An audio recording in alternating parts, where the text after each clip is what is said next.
Hello friends, welcome to my YouTube channel. आज हम लोग चर्चा करेंगे क्लास 6 की एनसीईआरटी की जो इतिहास की बुक है उसको हम कवर करेंगे। फुल जो पहला चैप्टर है उस पर हम चर्चा करने जा रहे हैं। चलिए देखते हैं। पहला चैप्टर जो है वो है क्या, कब और कहाँ और कैसे। इसमें हम पता करेंगे कि कैसे पता लगाएं कि इतिहास का इम्पोर्टेंस क्या है, इतिहास है क्या, इतिहास से और वर्तमान से क्या कंपैरिजन है, इस पर तुलना कराएंगे हम इसमें इस वीडियो के माध्यम से। चलिए देखते हैं, शुरू करते हैं। यह जानने के लिए हम क्या हुआ था और तुम रेडियो सुन सकते हो तो क्यों सुन सकते हो, टेलीविज़न देख सकते हो तो क्यों देख सकते हो, फिर अखबार पढ़ सकते हो। आप लोग देख पा रहे हो कि जो पास्ट था, जो प्रेजेंट चल रहा है, इन फ्यूचर क्या होगा, कई चेंजेस आएंगे, इतिहास का इंपॉर्टेंस क्या है, हम लोग किस तरीके सांस्कृतिक पहले यूज करते थे, अब सांस्कृतिक धरोहर क्या है, सांस्कृतिक पहनावा क्या है वर्तमान में। इसी से जानकारी हम लोगों को अतीत के बारे में यानी कि इतिहास के बारे में जानकारी मिलती है। इसीलिए इस पुस्तक का इम्पोर्टेंट बहुत है। इतिहास से हम किसी भी परीक्षा में, चाहे यूपीएससी हो, चाहे स्टेट पीसीएस हो, कोई भी अन्य परीक्षा हो, उसको कवर करेंगे। ये इतिहास की बुक है क्लास 6 की। चलिए शुरू करते हैं। साथ ही जानने के लिए पिछले साल हुआ क्या था, कैसे क्या हुआ था, कौन सी घटना कब हुई थी, इसके बारे में, अतीत के बारे में जानेंगे बुक के माध्यम से। व्यक्ति से बात कर सकते हैं जिसे उस समय की स्मृति हो, लेकिन बहुत पहले क्या हुआ था, कैसे जा सकते थे, क्या कहा जा सकता था, इसके बारे में हम लोग जानेंगे। चलिए शुरू करते हैं। अतीत के बारे में हम क्या जान सकते हैं, यानी कि बात कर रहा है इतिहास की। इतिहास के बारे में हम क्या जान सकते हैं, हमारी पीढ़ी क्या जान सकती है, इस पर चर्चा करेंगे। चलिए देखते हैं। अतीत के बारे में बहुत कुछ जाना जा सकता है, जैसे लोग क्या खाते थे, क्या पहनते थे, किस तरह के घरों में रहते थे।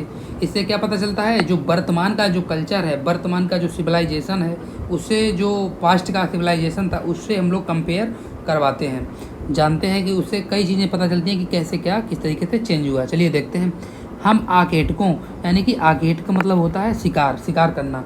हम आकेटकों, शिकारियों यानी कि पशुपालकों, कृषकों तथा शासकों, व्यापारियों, पुरोहितों, शिल्पकारों, कलाकारों, संगीतकारों या फिर वैज्ञानिकों के जीवन के बारे में जानकारियां हासिल कर सकते हैं। किससे? इतिहास से। यही नहीं, हम यह भी पता कर सकते हैं कि उस समय बच्चे कौन से खेल खेलते थे और कौन सी कहानियाँ सुना करते थे, कौन से नाटक देखा करते थे या फिर कौन से गीत गाते थे।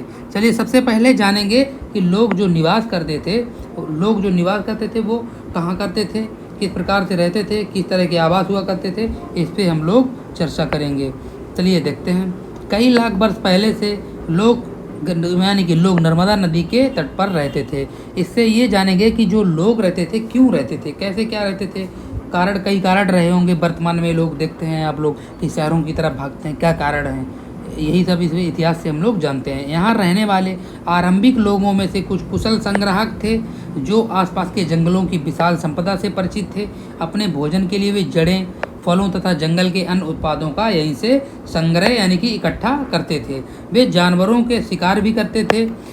और वहीं इसी क्षेत्र में कुछ ऐसे स्थान भी थे जहाँ पे जैसे कि उत्तर पश्चिम की सुलेमान और कृथर की पहाड़ियों का पता से जानकारी भी मिलती है। जैसे कि लगभग 8000 वर्ष पूर्व पुरुषों ने सबसे पहले गेहूं तथा जौ जैसी फसलों का उपजाना आरंभ किया था। यानी कि आप यहाँ से क्वेश्चन बन सकता है कि जो स्त्रियों यानी कि पुरुषों ने जो सबसे पहले गेहूं और जौ जैसी फसलों का उपजाना आरंभ किया था वो कहाँ से किया था। इस तरीके का आपको किसी भी परीक्षा में, चाहे वो यूपीएससी हो या स्टेट पीएससी एग्जाम हो या कोई अन्य भी कंपटीशन की परीक्षा हो, उसमें आप लोगों से इस तरीके का क्वेश्चन पूछ सकता है। आप लोग ये क्वेश्चन नोट कर सकते हैं।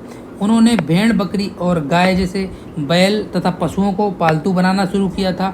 ये लोग गांव में रहते थे। उसी तरीके से ये कुछ अन्य ऐसे क्षेत्र थे जहां कृषि का विकास हुआ था, वो उत्तर पूर्व के गारो तथा मध्य भारत के विंध्य पहाड़ियाँ थीं। यानी कि यहाँ से क्वेश्चन बन सकता है, जो मानव था उसने कृषि का जो विकास किया था सबसे पहले वो किस जगह पे किया था, वो किया था। यहाँ से क्वेश्चन जो आंसर बन सकता है फिर यहाँ से गारो तथा मध्य भारत में विंध्य पहाड़ियों से कृषि का विकास हुआ था। सबसे पहले चावल उपजाया गया, वे स्थान कौन से थे, वे थे विंध्य के क्षेत्र, यानी कि विंध्य के पहाड़ वाले क्षेत्र पे सबसे पहले चावल उगाया गया था।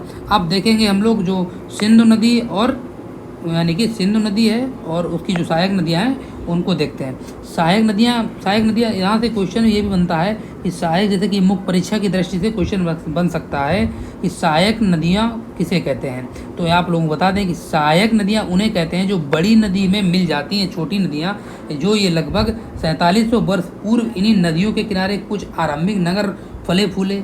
गंगा व इसकी सहायक नदियों के किनारे तथा समुद्री तटवर्ती इलाकों में नगरों का विकास लगभग कब हुआ था? वो हुआ था 2500 वर्ष पूर्व। वहीं गंगा तथा इसकी सहायक नदी सोन नदी और गंगा के दक्षिण में इन नदियों के आसपास का क्षेत्र प्राचीन काल में मगध यानी कि वर्तमान में बिहार के नाम से जाना जाता था। इसके शासक बहुत ही शक्तिशाली थे। उन्होंने एक विशाल राज्य स्थापित किया था जिसका नाम क्या था? यानी कि उसको वर्तमान में बिहार कहते हैं। देश के अन्य हिस्सों में भी ऐसे राज्यों की स्थापना की गई थी। लोगों ने सदैव उपमहाद्वीप के ऐसे हिस्से में एक जगह से दूसरी जगह पे यात्रा की। कभी कभी हिमालय जैसे ऊंचे पर्वतों, पहाड़ियों, रेगिस्तान, नदियों तथा समुद्रों के कारण यात्रा बहुत जोखिम भरी होती थी। फिर भी वहाँ के लोग, जैसे कि कहीं से यहाँ से उधर, इधर से उधर जाना था तो लोग वहाँ यात्रा करते थे, जो कि बहुत ही असंभव हुआ करते थे, क्योंकि पहले के जो यानी कि पास्ट पीरियड टाइम के जो समय था, उस समय पे लोगों के आने जाने के उतनी सुख सुविधाएं नहीं थी। चलिए, अतः कभी लोग काम की तलाश में तो कभी प्राकृतिक आपदाओं के कारण एक स्थान से दूसरे स्थान जाया करते थे। कभी कभी सेनाएं दूसरे क्षेत्रों पर विजय हासिल करने के लिए जाती थीं। इसके अतिरिक्त व्यापारी कभी काफिले में तो कभी जहाज़ों में एक साथ मूल्यवान वस्तुएं लेकर एक स्थान से दूसरे स्थान जाते थे। जैसे कि धार्मिक गुरुओं को लोगों को शिक्षा और सलाह देते हुए एक गांव से दूसरे गांव में यात्रा करके जाना होता था तथा एक कस्बे से दूसरे कस्बे जाया करते थे।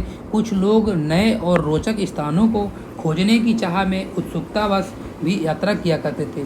इन सभी यात्राओं से लोगों को एक दूसरे के विचारों को जानने का अवसर भी मिलता था।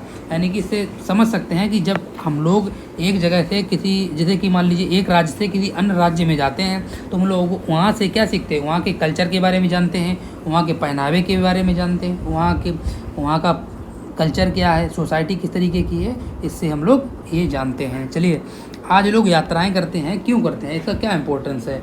इतिहास से हम सीखेंगे कि इसका इम्पोर्टेंस क्या है और जो अब वर्तमान में परिवर्तन हुए उसके बारे में इतिहास के माध्यम से यानी कि अतीत के बारे में हम लोग जानेंगे। पहाड़ियाँ, पर्वत और समुद्र इस उपमहाद्वीप की प्राकृतिक सीमा का निर्माण करते हैं। हालांकि लोगों के लिए इन सीमाओं को पार करना आसान नहीं था। बात हो रही है यानी कि इतिहास की। जिन्होंने ऐसा चाहा वे ऐसा कर सके, वे पर्वतों की ऊंचाई को छू सके तथा गहरे समुद्रों को पार कर सके। उपमहाद्वीप के बाहर से भी कुछ लोग यहाँ आए और वहीं बस गए। लोगों के इस आवागमन से हमारी सांस्कृतिक परंपराओं को समृद्ध कई सौ वर्ष से लोग पत्थर को तराशने, संगीत रचने और यहाँ तक कि भोजन बनाने के नए तरीकों के यानी कि भोजन के यानी कि फूड्स के डिस्कवर्ड किया गया नए तरीकों के बारे में एक दूसरे के विचारों को अपनाते रहे हैं। अब जानेंगे देश के नाम। जो अपना देश भारत है उसका नामकरण किस तरीके से हुआ और भारत ही नाम क्यों पड़ा और इसके अन्य नाम क्या है, इस भारत देश को और किन नामों से जानते थे। चलिए देखते हैं। अपने देश के लिए हम प्रायः इंडिया तथा भारत जैसे नामों का प्रयोग करते हैं। इंडिया शब्द इंडस से निकला है जिसे संस्कृत में सिंध कहा जाता है। और ईरान और यूनान का आप लोगों को मैप में पता लगाना है। जो ये मैप अभी इसमें एनसीईआरटी की बुक होगी आप लोगों के पास, उसमें आप लोग देखेंगे यानी कि जो पेज नंबर है 3 उसमें आप लोग देख सकते हैं। ईरान और यूनान का पता लगाएंगे और आप नोट्स जो बनाया होगा उस नोट्स में नोट्स भी करेंगे। चलिए, लगभग 2500 वर्ष पूर्व उत्तर पश्चिम की ओर से आने वाली ईरानियों और यूनानियों ने सिंधु को इंदोस और इस नदी के पूर्व में स्थित भूमि प्रदेश को इंडिया कहा।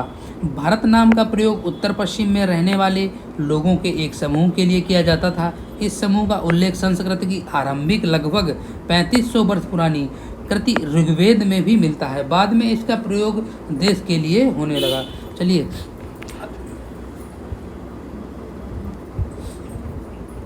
अब जानेंगे अतीत के बारे में क्या है कैसे। चलिए, अतीत की जानकारी हम कई तरह से प्राप्त कर सकते हैं। इनमें से एक तरीका ये भी है, अतीत में लिखी हुई पुस्तकों को ढूंढना और पढ़ना। ये भी एक इतिहास का यानी कि अतीत का एग्जाम्पल यानी कि उदाहरण है। ये पुस्तकें हाथ से लिखी होने के कारण इन्हें क्या कहते थे, इन्हें हाथ से लिखित होने के कारण इन्हें पांडुलिपि कहा जाता था। अंग्रेजी में पांडुलिपि के लिए प्रयुक्त होने वाले मैन्युस्क्रिप्ट शब्द लैटिन शब्द यानी कि मेनू, जिसका अर्थ हाथ है, से निकलता है। ये पांडुलिपियाँ प्रायः ताड़पत्रों अथवा हिमालय क्षेत्र में उगने वाली भूर्ज नामक पेड़ की छाल से विशेष तरीके से तैयार भोजपत्र पर लिखी जाती थी। इतने वर्षों में इतने से कई पांडुलिपियों को कीड़ों ने खा लिया तथा कुछ नष्ट हो गए। फिर भी ऐसे कई पांडुलिपियां आज भी उपलब्ध हैं। प्रायः ये पांडुलिपियां मंदिरों और बिहारों में प्राप्त होती हैं। आप लोग कमेंट में बताएंगे कि बिहार क्या होता है, बिहार क्या होता है, इसका मतलब आप बताएंगे।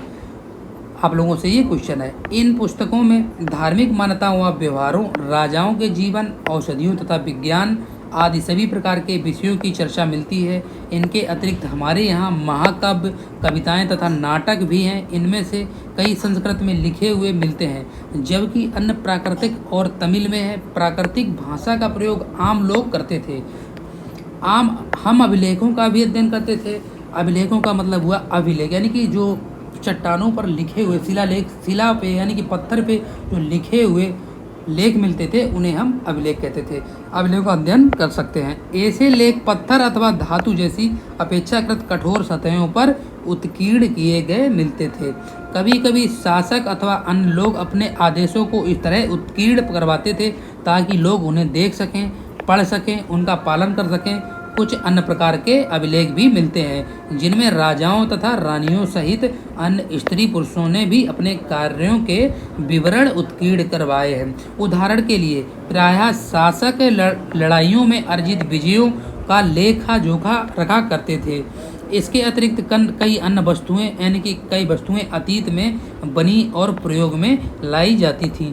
ऐसी वस्तुओं का अध्ययन करने वाले व्यक्ति पुरातत्वविद कहलाता था। और पुरातत्वविद पत्थर और ईंटों से बनी इमारतों के अवशेषों और चित्रों तथा मूर्तियों का अध्ययन करते थे एवं वे औजारों, हथियारों, बर्तन, आभूषणों तथा सिक्कों की प्राप्ति के लिए छानबीन तथा खुदाई किया करते थे। कौन करते थे? पुरातत्वविद। इनमें से कुछ वस्तुएं पत्थर, पकी मिट्टी तथा कुछ धातु से बनी हो सकती थी। ऐसे तत्व कठोर तथा जल्दी नष्ट न होने वाले होते थे। पुरातत्वविद जानवरों, चिड़ियों तथा मछलियों की हड्डियां ढूंढा करते थे। इससे उन्हें यह जानने की मदद मिलती थी कि अतीत में लोग यानी कि जो इतिहास यानी कि प्राचीन इतिहास में अतीत में जो लोग क्या खाते थे, क्या पहनते थे, उसके बारे में जानकारी मिलती है। वनस्पतियों के अवशेष बहुत मुश्किल से बच पाते थे। यदि अन्न के दाने अथवा लकड़ी के टुकड़े जल जाते हैं तो वे जले हुए रूप में बचे रहते हैं। क्या पुरातत्वविद की बहुधा कपड़ों के अवशेष मिलते होंगे? आप लोग ये दिमाग लगाइए, क्या पुरातत्वविदों को बहुधा कपड़ों के अवशेष मिलते होंगे? जी हाँ, चलिए आगे देखते हैं। पांडुलिपियों, अभिलेखों तथा पुरातत्व से ज्ञात जानकारियों के लिए इतिहासकार प्रायः स्रोत शब्द का प्रयोग करते हैं। इतिहासकार उन्हें कहते हैं जो अतीत का अध्ययन करते हैं। स्रोत के प्राप्त होते ही अतीत के बारे में पढ़ना बहुत रोचक हो जाता है, क्योंकि इन स्रोतों की सहायता से हम धीरे धीरे अतीत यानी कि इतिहास के बारे में पुनर्निर्माण करते जाते हैं। अतः इतिहासकार तथा पुरातत्वविद उन जासूसों की तरह जो इन सभी स्रोतों का प्रयोग और सुराग के रूप में अतीत को जानने का प्रयास करते हैं। अतीत क्या है, इसके बारे में अनेक जानकारी अब जानते हैं। क्या अनेक जानकारियाँ? तुमने इस पुस्तक के माध्यम से हमारे अतीत पर ध्यान दिया होगा। यहाँ अतीत शब्द का प्रयोग बहुवचन के रूप में किया गया है। ऐसा तथ्य की ओर ध्यान दिलाने के लिए किया गया है। अलग अलग समूहों के लिए, लोगों के लिए किया गया है। अलग अलग मायने थे। उदाहरण के लिए पशुपालकों अथवा कृषकों का जीवन राजाओं तथा रानियों के जीवन से तथा व्यापारियों का जीवन शिल्पकारों के जीवन से बहुत भिन्न था। जैसा कि हम आज भी देखते हैं उस समय भी देश के अलग अलग हिस्सों में लोग अलग अलग व्यवहारों और रीति रिवाजों का पालन करते थे। उदाहरण के लिए आज अंडमान द्वीप के अधिकांश लोग अपना भोजन मछलियाँ पकड़कर शिकार करके तथा फल फूल के संग्रह द्वारा प्राप्त करते थे। इसके विपरीत शहरों में रहने वाले लोग खाद्य आपूर्ति के लिए अन्य व्यक्तियों पर निर्भर करते हैं। इस तरह के भेद अतीत में भी विद्यमान थे। इसके अतिरिक्त अन्य तरह का भेद है। उस समय शासक अपनी विजयों का लेखा जोखा रखते थे। यही कारण है कि हम उन शासकों तथा राजाओं या फिर तथा अन्य उनके द्वारा लड़ी जाने वाली लड़ाइयों के बारे में काफ़ी कुछ जानते हैं, जबकि शिकारी, मछुआरे, संग्राहक, कृषकों अथवा पशुपालक जैसे आम आदमी अपने प्रायः कार्यों का लेखा जोखा नहीं रखते थे। पुरातत्व की सहायता से हम उनके जीवन को जानने में मदद मिलती है। हालांकि अभी भी इनके बारे में बहुत कुछ जानना यानी कि जानकारी लेना बहुत शेष है भी। अब जानते हैं कि तिथियों का मतलब क्या है, तिथि का इम्पोर्टेंस क्या है, इसके बारे में चर्चा करते हैं। अगर कोई तुमसे पूछे कि तिथि के विषय में पूछे तो तुम शायद उस दिन की तारीख, माह, वर्ष जैसे कि 2000 या इसी तरह का कोई और वर्ष बताओगे। जैसे कि अभी 2023 चल रहा है, इस तरीके से आप कुछ भी वर्ष बताओगे। यह गणना ईसाई धर्म प्रवर्तक ईसा मसीह के जन्म तिथि से ली जाती है। अतः 2000 वर्ष कहने का तात्पर्य ईसा मसीह के जन्म से 2000 वर्ष के बाद यानी कि ईसा मसीह के जन्म के पूर्व की सभी तिथियां ईसा पूर्व मानी जाती हैं। और जो इस पुस्तक में हम 2000 को अपना आरंभिक बिंदु मानते हुए वर्तमान की जो तिथि है उसका उल्लेख करेंगे। अब जान लेते हैं इसमें कुछ इम्पोर्टेंट्स यानी कि तिथियों को लेके इतिहास के फैक्ट्स हैं, उसको देख लेते हैं। अंग्रेजी में बीसी को हिंदी में अंग्रेजी में बीसी कहते हैं, हिंदी में ईसा पूर्व का तात्पर्य बिफोर क्राइस्ट, और हिंदी में ईसा पूर्व कहते हैं। कभी कभी तुम तिथियों से पहले एडी लगा हुआ देखते होंगे, उसको हिंदी में क्या कहते हैं, हिंदी में कहते हैं ईस्वी, यानी कि लिखा जाता है। इसका जो फुल फॉर्म होता है एडी का, उसका वो होता है एनो डोमिनी, और ये जो है एडो डोमिनी 2 लैटिन शब्दों से बना है तथा इसका तात्पर्य जो है ईसा मसीह के जन्म के वर्ष से है। कभी कभी आपने एडी की जगह सीई तथा बीसी की जगह बीसीई का प्रयोग होता भी देखा होगा और किताबों में लिखा हुआ देखा होगा। सीई अक्षरों का प्रयोग यानी कि सीई का जो फुल फॉर्म है उसको बोलते हैं कॉमन एरा, तथा बीसीई का जो फुल फॉर्म होता है उसे बोलते हैं बिफोर कॉमन एरा के लिए प्रयोग किया जाता है। हम इन शब्दों का प्रयोग इसलिए करते हैं क्योंकि विश्व के अधिकांश देशों में अब इस कैलेंडर का प्रयोग सामान्य हो गया है, यानी कि जनरली जो कैलेंडर है वो यही यूज होने लगा है। और भारत में तिथियों के इस रूप में प्रयोग लगभग 200 वर्ष पूर्व आरंभ हुआ था। कभी कभी अंग्रेजी के बीपी अक्षरों यानी कि बीपी अक्षरों का प्रयोग होता है, जिसका जो तात्पर्य यानी कि जिसका जो फुल फॉर्म है वो है बिफोर प्रेजेंट, यानी कि वर्तमान से पहले। चलिए इस वीडियो के माध्यम से इतना ही, मिलते हैं अगली वीडियो में। आप लोगों को वीडियो कैसी लगी हमें कमेंट बॉक्स में कमेंट करके बताएं।